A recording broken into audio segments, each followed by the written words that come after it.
अस्सलाम वालेकुम जी, मैं हूं जकी अब्बास। नाज़रीन, बड़ी अदालत का डंडा चल गया है, सब खत्म, बाय बाय टाटा, अल्लाह हाफिज। हमजा शहबाज की छुट्टी हो गई है और पाकिस्तान तहरीक इंसाफ की बड़ी फतह, कप्तान की तारीखी फतह हुई है। जबकि इस वक्त नून लीग लुटी गई है, पीडीएम फारिग हो गई है। नाज़रीन ग्रामी, इस फैसले के हवाले से मैंने आपको बताना है, जो कि पाकिस्तान तहरीक इंसाफ की कामयाबी है, पाकिस्तानी अवाम की कामयाबी है, उसको लेकर आज अदालती फैसला जो आया उसके हवाले से आपको बताना है।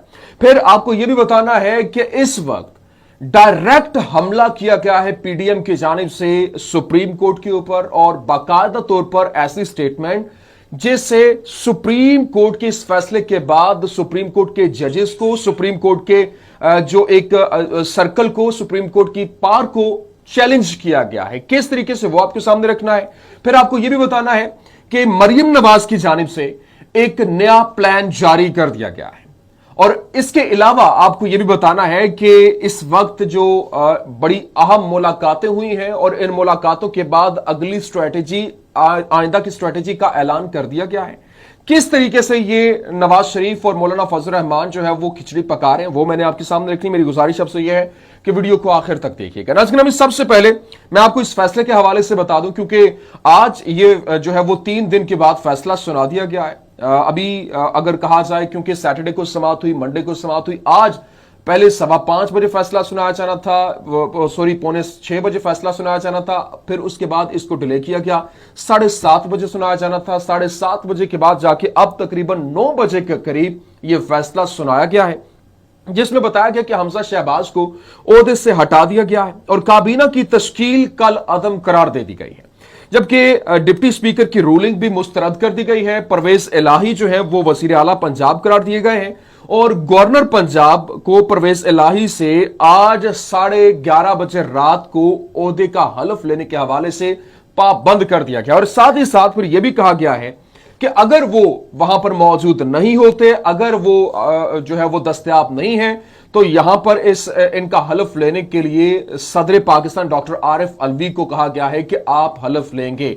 आज रात 12 बजे से पहले पहले यह हलफ लिया जाना है। बड़ी सिक्योरिटी, हाई प्रोफाइल सिक्योरिटी जो है वो सुप्रीम कोर्ट के इर्द गिर्द, रेंजर्स को सुप्रीम कोर्ट के अंदर तलब कर लिया गया था, और उसके बाद यह तमाम तर कार्रवाई जो है वो अमल में लाई जानी थी। अच्छा, अब नाज़रीन ग्रामी, यह फैसला आने के बाद अब एक थरथल्ली सी मच चुकी है। अब इस वक्त जो हालात हैं वो पाकिस्तान मुस्लिम लीग नून के टोटल अपोज हो चुके हैं, उनके ऊपर तो पहाड़ गिर चुका है। अब इस हवाले से जो मरियम नवाज हैं उनकी जानिब से भी स्टेटमेंट सामने आई है। मरियम नवाज की जानिब से कहा गया कि इस वक्त अगर फैसला हमारे हक में नहीं आता तो उनकी जानिब से मशवरा दिया गया है हुकूमत को कि इस मुश्किल सूरत हाल से निपटने के लिए इकदाम करे, और साथ ही साथ उन्होंने कहा है कि सख्त मौक़िफ़ इख्तियार करें और डट जाने का मशवरा दिया है। लेकिन यहां पर मैं आपको एक खबर और भी दे दूं, क्योंकि इस वक्त जो खबरें गर्दिश कर रही हैं, क्योंकि मौलाना फजल रहमान और नवाज शरीफ के दरमियान टेलीफोनिक गुफ्तगू हुई है, और इस गुफ्तगू को लेकर जो बड़ी बातें सामने आ रही हैं, कहा जा रहा है कि इस तमाम तर सिनेरियो को लेकर बात हुई। लेकिन खबर यह है कि इस गुफ्तगू के दौरान अब इन मुलाकात के बाद यह प्लान तरतीब दिया गया है कि अगर हमारे खिलाफ फैसला आता है, लेट्स अप, जिस तरह से आप देखें कि फैसला उनके खिलाफ आ गया, तो उन्होंने कहा कि असेंबलियां तहलील कर दी जाएंगी।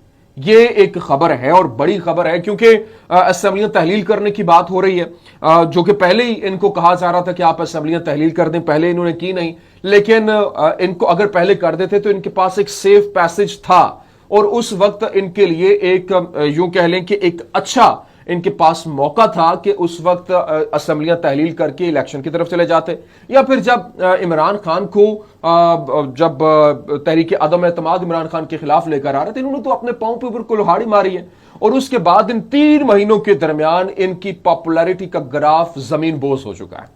और अब नाज़रीन ग्रामी, आपको यह बता दें कि ये इस वक्त जिस तरह से दोबारा से उठने की कोशिश भी करें तो उठ नहीं पाएंगे। अब मैं आपको एक और खबर दे दूं, इस वक्त ना सिर्फ ये असेंबलियां तहलील करने की तरफ जाएंगे, क्योंकि इनके पास कोई ऑप्शन नहीं है। कोई ऐसा वजीर आजम जिसकी किसी सूबे में हुकूमत नहीं है, और रूलिंग को आज उड़ा दिया गया। जिस तरीके से जबरदस्ती और गैर आईनी तौर पर इन्होंने वजीर आला बनाने की अपने बेटे को कोशिश की, और जिस तरीके से वो 3 बार नाअहल हुए हैं, और ये हैरानी की बात है। अभी क्योंकि हम बैठे हुए थे तो मेरे साथ दोस्त मेरे बैठे हुए थे, वो मुझे बता रहे थे कि एक जो है वो नवाज शरीफ जो है वो 3 बार वजीर आजम रहा, और फिर जो शहबाज शरीफ साहब हैं वो 3 बार वजीर आला रहे, और उनके बेटे जो हैं वो 3 महीने के अंदर 3 बार जो है वो वजीर आला के सीट के ऊपर बैठे, और उसके बाद उनकी कहानी खत्म हो गई है। नाज़रीन किराम, ये तो इनके हालात हैं। जबरदस्ती की अगर आप कोशिश करेंगे तो आप ऑफ कोर्स जलील ही होंगे। अब मैं आपको बात बताऊं कि जिस तरीके से इन्होंने अदलिया के ऊपर पूरे अटैक करने की कोशिश की है, सुप्रीम कोर्ट के ऊपर इन्होंने जिस तरीके से सुप्रीम कोर्ट के इख्तियारात को लेकर चैलेंज करने की बात की है, बिलावल भुट्टो जरदारी की जानिब से फरतुल्लाह बाबर की सुप्रीम कोर्ट के इख्तियारात महदूद करने की तजवीज की हिमायत कर दी गई है। अब सुप्रीम कोर्ट के इख्तियारात को महदूद करने के, देखें अभी यह फैसला आया है और अभी इस फैसले के बाद इनकी हवा निकल चुकी है। यही वो सुप्रीम कोर्ट है जिसने इमरान खान को उठाकर बाहर फेंका। यही वो सुप्रीम कोर्ट है। इमरान आपको तो फिर इतना टाइम दिया गया, मैं तो समझता हूं कि आपको बहुत ज्यादा रिलीफ मिला है। वो जो जिस तरीके से अरशद शरीफ साहब की बात मुझे याद आ रही है ना, वो प्रोग्राम में बैठे हुए थे अभी जब ट्रांसमिशन चल रही थी, तो उन्होंने एक बात की। उन्होंने कहा कि देखें ये वो लोग हैं, मतलब जिस तरीके से इन्होंने, ये तो लाडले कहा जाता है इनको। इन्होंने जब हुकूमत के अंदर 1985 से ये जो है वो इख्तिदार में आए, नवाज शरीफ जो है वो इनको जितना रिलीफ मिला, फिर उसके बाद उन्होंने कहा ये जो है वो मुशर्रफ के दौर में इनको एनआरओ मिला, अभी इनको दोबारा से एनआरओ 2 मिल गया है। अब उन्होंने कहा कि ये तो जो कह लें कि उन्होंने सुपर प्रो मैक्स तक का इनको नाम दे दिया है, और ये बिल्कुल ठीक बात कर रहे हैं। लेकिन अब जब इनकी बारी आई है तो उन्होंने सुप्रीम कोर्ट के इख्तियारात को ही चैलेंज करने की बात कर दी है।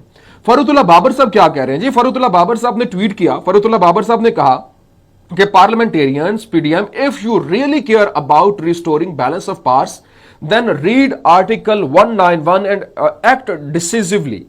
ठीक है, और इसके अलावा उन्होंने कहा कि और स्टॉप ग्रम्बलिंग।